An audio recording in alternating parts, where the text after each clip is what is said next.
Harry Williams, a 42-year-old black veteran of the war in Afghanistan, sat at the defendant's table. His uniform was impeccably pressed, though he hadn't worn it since returning home in 2017. His graying hair was cropped short, and the deep wrinkles around his eyes told the story of a man who had seen more than he cared to remember. His hands, strong yet slightly trembling, rested on the table, clutching the Medal of Valor he had received for rescuing 3 comrades under fire. Today, that medal seemed like the only thing reminding him of his dignity. The accusation was absurd: assaulting a police officer during a routine ID check. Harry knew it wasn't true. It all started when a patrol officer stopped him for allegedly suspicious behavior outside a local store. The situation escalated quickly due to the officer's prejudice, but Harry remained calm, keeping his hands visible. Yet the police report claimed he had resisted aggressively. The only witness was the officer himself, and the body camera had somehow malfunctioned. Judge Edward Crowe, a man in his 60s with icy blue eyes and a reputation as a hardliner, sat at the high bench. His gray hair was slicked back, and his thin lips were pressed into a line as he read through the papers. In Collinsville, rumors swirled around Crowe. They said he didn't like outsiders, and his sentences for people of color were notably harsher. To the town's older residents, he symbolized the good old America, where order was maintained through fear. But to those who faced him in court, he embodied injustice. The hearing began with a statement from the prosecutor, a young and ambitious Ryan Collins, who seemed more concerned about his career than the truth. "Your Honor, the defendant, Harry Williams, assaulted a police officer, putting public safety at risk," Collins said in a sharp, almost theatrical tone. "We are dealing with a man who has no respect for law and order." Harry listened without raising his eyes. His attorney, an older woman named Ellen Marshall, sighed. She knew the case was full of holes, but in this town, truth rarely triumphed. "Mr. Williams," Judge Crowe addressed him, his voice low and piercing, "do you plead guilty?" Harry slowly stood. His shoulders were squared, but his eyes carried exhaustion. He looked directly at the judge, and the room fell silent. "No, Your Honor, I am not guilty," he said calmly but firmly. "I respect the law. I served this country. I am not an aggressor. I am a victim." A murmur passed through the room. A few elderly people on the back benches exchanged glances. To them, a war veteran was a hero, but the charge of assaulting a police officer was serious. Their faces reflected a mix of respect and doubt. Judge Crowe leaned forward slightly, his eyes narrowing. "A victim?" he repeated with a faint smirk. "We shall see. Proceed, Mr. Collins." The prosecutor called the first witness, Officer Tom Reynolds, the very officer allegedly assaulted. Reynolds, a burly man with red hair, appeared confident, though he avoided looking at Harry. He told his version of the story: that Harry yelled, waved his arms, and shoved him when asked for ID. Ellen Marshall rose for the cross-examination. Her voice was calm, but sharp as a blade. "Officer Reynolds, you claim Mr. Williams was aggressive. Can you explain why your body camera failed to capture the incident?" Reynolds looked uneasy, his cheeks flushed. The battery died," he muttered. "It died," Ellen repeated, raising an eyebrow. "Right at the moment you stopped a war veteran with a spotless record?" The room murmured again. A woman in her 70s, sitting in the corner, leaned over to her friend and whispered, "Something's not right, Marge. I knew his brother in school. Harry's not the type to start fights." Judge Crowe banged his gavel. "Order in the court," he barked, throwing a cold glance at Ellen. "Continue, Ms. Marshall, but spare us the theatrics." Ellen nodded, but stood her ground. She produced a sheet of paper, Harry's medical report. "Officer, are you aware that Mr. Williams suffers from post-traumatic stress disorder due to his service? Does it not strike you as odd that a man with his training, someone who maintained control in combat zones, would suddenly wave his arms for no reason?" Reynolds began to squirm, his confidence fading. I didn't know about his diagnosis," he mumbled. Harry clenched the metal tighter. He hated when his PTSD was used in court, but Ellen insisted it could help. He felt the stares boring into his back. To some, he was a hero. To others, just a suspect who needed to be convicted. Suddenly, the courtroom doors creaked open. Everyone turned. 2 men in dark suits with badges on their chests entered. Their faces were stern and their movements precise, like military officers. One of them approached the judge and whispered something. Crow's face went pale, then flushed with rage. "What is the meaning of this?" he snapped, his voice trembling. The suited man ignored his tone and loudly declared, "Judge Edward Crow, you are under arrest on suspicion of corruption, abuse of power, and falsification of court records. The Federal Bureau of Investigation demands your immediate detention." The courtroom erupted.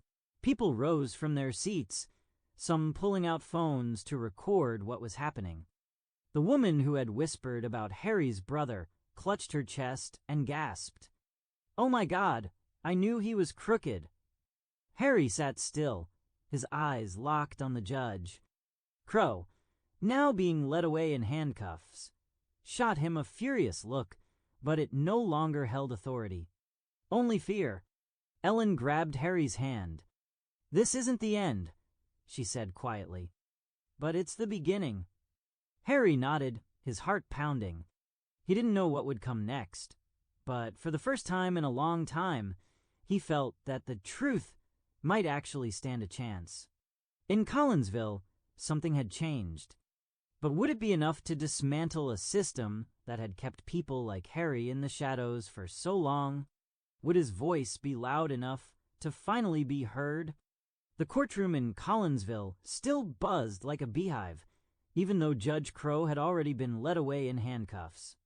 The wooden benches creaked as people leaned toward one another, whispering and exchanging theories. The scent of old varnish and dust mixed with the faint aroma of coffee someone in the gallery had brought in a paper cup outside. The sun had risen higher, bathing the room in warm light. But the atmosphere remained tense, like the moment before a storm. Harry Williams sat at the defendant's table, his hands still clutching the metal for valor. He felt sweat beading on his temples, though he tried to appear calm. The arrest of Judge Crow had been unexpected, but Harry knew it didn't mean his case was over.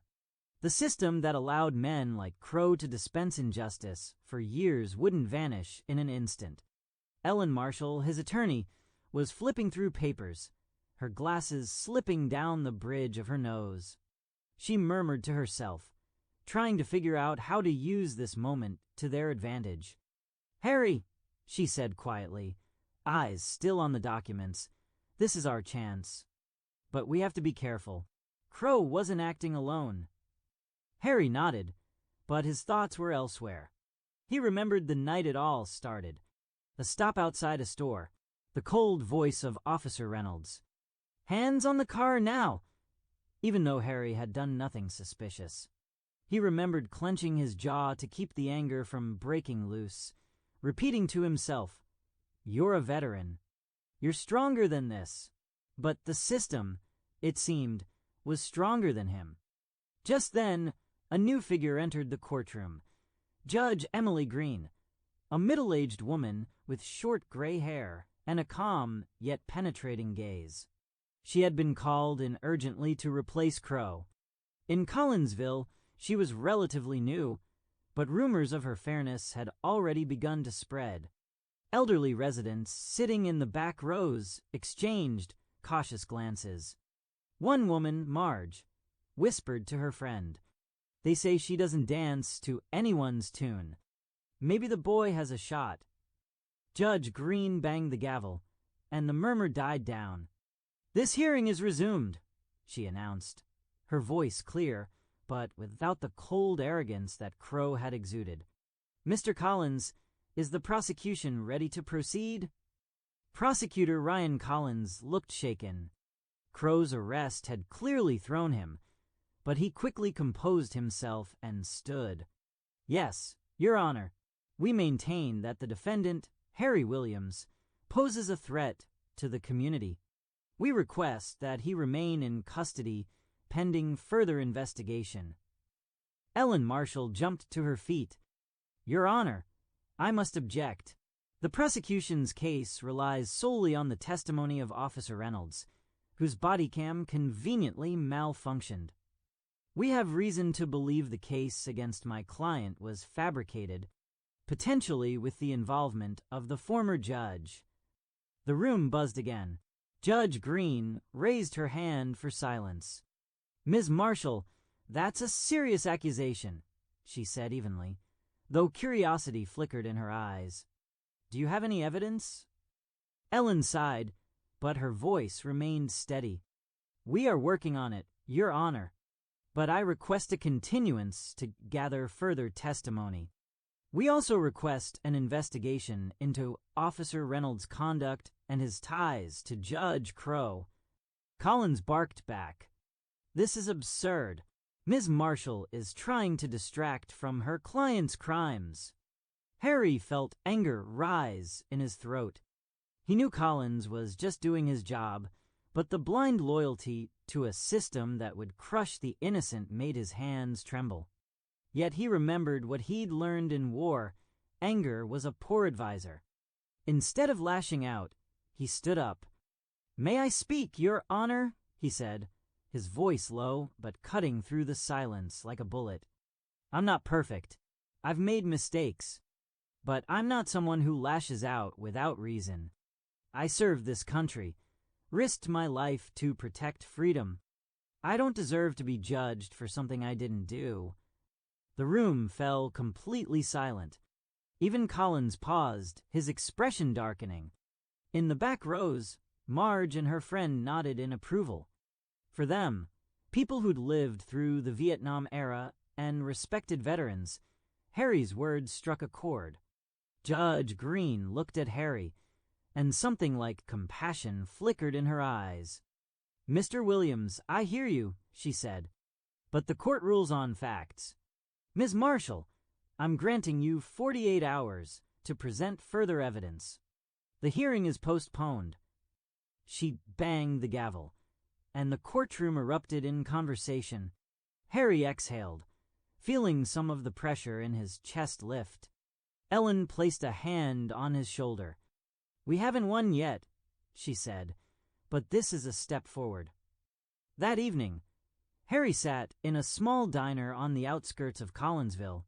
The place was old, with worn red booths and the smell of fried potatoes soaking into everything. Outside, car headlights flickered by, and a soft country tune played on the radio. He'd ordered black coffee but didn't drink it. He just warmed his hands on the cup, trying to gather his thoughts. A waitress approached, an older woman named Doris. Her gray hair was neatly tied in a bun, and her face carried a warm smile. "You're that veteran from court, aren't you?" she asked, placing a plate with a slice of apple pie in front of him. He hadn't ordered it. "It's on the house. We heard what happened. Hang in there, son." Harry looked at her in surprise. "Thank you," he said quietly, "but I don't want people thinking I'm asking for sympathy." Doris shook her head. "It's not sympathy. It's respect. My husband was in Vietnam. I know what it's like to come home and feel like no one's listening." She moved on to other customers, leaving Harry with the pie and a sudden warmth in his chest. He thought about what he'd said in court. Maybe his voice did matter after all. Meanwhile, Ellen wasted no time. In her cramped office, cluttered with folders and empty coffee cups, She contacted a journalist from the local paper who'd long been digging into Crow. His name was Mike Pearson, a man in his 50s with a reputation for not shying away from hornets' nests. "Ellen, you know Crow had a whole network," Mike said, his voice crackling through a bad connection. "He took bribes from local business owners, rigged cases to eliminate competitors. And Reynolds, he was his lapdog. Do you have proof?" Ellen asked, her heart pounding. "I've got something, but it's dangerous. If I send you the files, can you protect my sources?" "I'll do everything I can," she promised. The next day, Collinsville was buzzing with rumors. The local newspaper had published an article on Crow's arrest, hinting at corruption in the court system. Older residents who read the paper with breakfast discussed it in barbershops and churches. To them, it was like a thunderclap. The man they saw as a pillar of order had turned out to be a criminal. Harry was walking toward Ellen's office when he overheard two men arguing near a gas station. "I always knew Crow was dirty," one said, puffing on a cigarette. "But setting up a veteran? That's low." Maybe the kid did something after all," the other replied, shaking his head. "I don't buy into conspiracy theories." Harry looked down and walked on. He didn't want to fight. He just wanted to be heard. At Ellen's office, she was waiting with a thick folder of documents. Her eyes gleamed. "Harry, Mike sent the recordings. Phone calls between Crow and Reynolds. They plan to frame you to divert attention from another scandal. It's dynamite." Harry felt his heart skip a beat. "Why me?" he asked quietly. Ellen sighed. "Because you were an easy target. A black veteran with PTSD, no powerful connections. They thought no one would fight for you." He clenched his fists, but remembered Doris's words at the diner. Respect, not sympathy. He squared his shoulders. "What do we do next?" he asked. Ellen smiled. "We go to court, and this time we're not just defending. We're going on the offensive." Will Harry and Ellen be able to use this evidence not only to clear his name, but to dismantle a corrupt system? Will the community stand with them against those who still believe in the old order? Collinsville stands on the edge of change, but at what cost will it come? The morning in Collinsville was chilly, with gray clouds stretching across the sky, promising rain. The streets smelled of wet asphalt and freshly cut grass, and the air was thick with tension, as if something big was about to happen. Locals, especially the elderly, buzzed like bees, discussing the latest news. Newspapers with the headline "Corruption in Court," the truth about Crow, were flying off the shelves faster than hot pies. In barbershops, churches, and on front porches, people whispered rumors. Some claimed Crow had been taking bribes for years.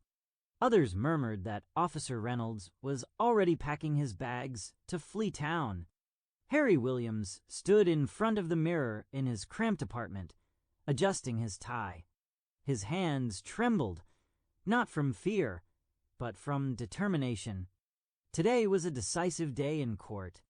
The evidence obtained from journalist Mike Pearson was in Ellen Marshall's briefcase, and Harry knew this was his chance not only to clear his name, but to prove that the system wasn't all-powerful. He glanced at a photo on the dresser, him and his brothers-in-arms in Afghanistan, all young, smiling, full of hope. "You'd be proud of me," he thought, taking a medal for bravery and slipping it into his pocket. The courtroom was packed. The smell of coffee and damp coats mixed with a quiet murmur. Elderly residents who came to support Harry sat in the front rows. Marge, an elderly woman with curly gray hair, held a small Bible and whispered a prayer. Her friend Ethel, wearing a bright red scarf, muttered indignantly, "If my son, a Korean War veteran, saw what they're doing to this boy, he'd turn in his grave." Judge Emily Green entered the room, her face calm but firm. She banged the gavel, and the murmurs faded. "The hearing in the case of Harry Williams' resumes," she announced. "Ms. Marshall, you requested to present new evidence. Please proceed." Ellen stood up, her gray suit slightly wrinkled, but her eyes burned with conviction. She held a folder of documents and a flash drive. "Your Honor, we've obtained evidence proving that the case against my client was fabricated.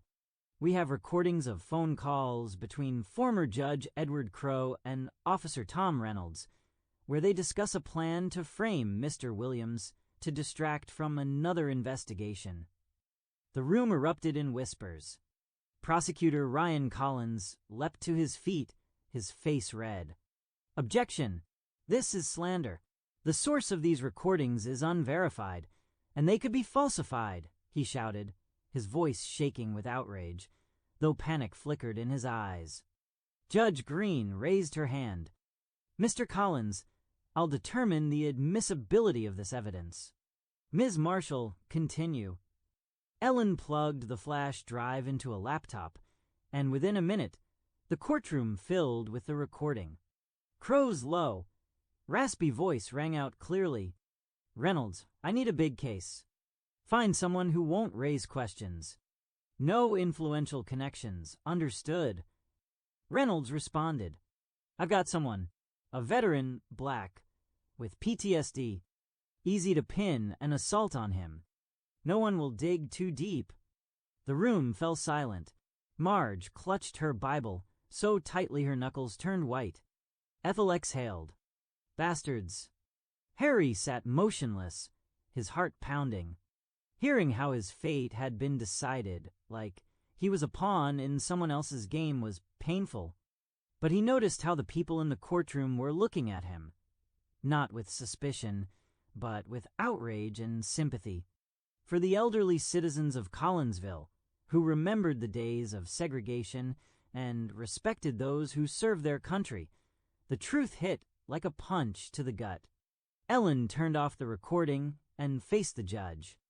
"Your Honor, we also have testimony from an anonymous source confirming that Officer Reynolds repeatedly falsified reports under Crowe's direction.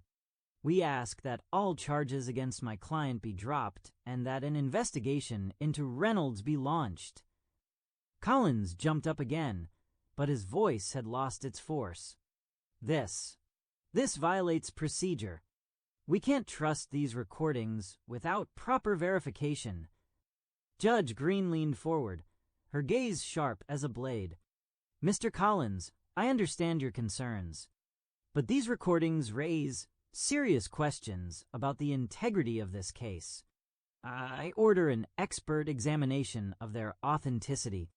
In the meantime, I dismiss the charges against Mr. Williams due to lack of evidence." The room erupted in applause. Marge and Ethel embraced, tears in their eyes. Harry exhaled, feeling a weight lift off his shoulders. He turned to Ellen, who smiled despite looking exhausted. "Thank you," he said quietly. "This is just the beginning," she replied. "We're not done yet." That evening, Collinsville buzzed like never before. In local bars and cafes, people discussed the case, and Harry Williams's name was on everyone's lips. In the small park by City Hall, a group of mostly older residents gathered, holding signs reading "Justice for Veterans" and "Crow out of Collinsville." Marge organized an impromptu rally, standing on a bench and speaking through a megaphone. "We will not allow our heroes to be disgraced. Harry Williams fought for us, and now we fight for him." Harry didn't attend the rally. He sat at home, holding an old photo of his mother, who had died while he was in Afghanistan. She always told him, "Son, truth is a quiet force. It doesn't shout, but it always wins." He smiled, feeling she would be proud. Meanwhile, Ellen and Mike Pearson worked past midnight, preparing materials for a new investigation. The recordings were just the tip of the iceberg.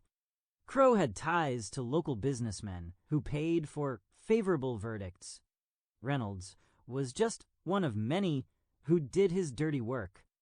But now, with the truth out, the system began to crack. The next day, Doris, a waitress from the cafe, came to see Harry. She brought a basket of homemade cookies and a letter signed by dozens of townspeople. "This is from us," she said, her voice trembling with emotion. "We want you to know you're not alone." Harry unfolded the letter. It was filled with words of support, gratitude, and even apologies from those who had doubted him at first. He felt a lump in his throat, but smiled. "I just wanted to be heard," he said. Doris placed a hand on his shoulder. "We hear you, son, and we're not stopping.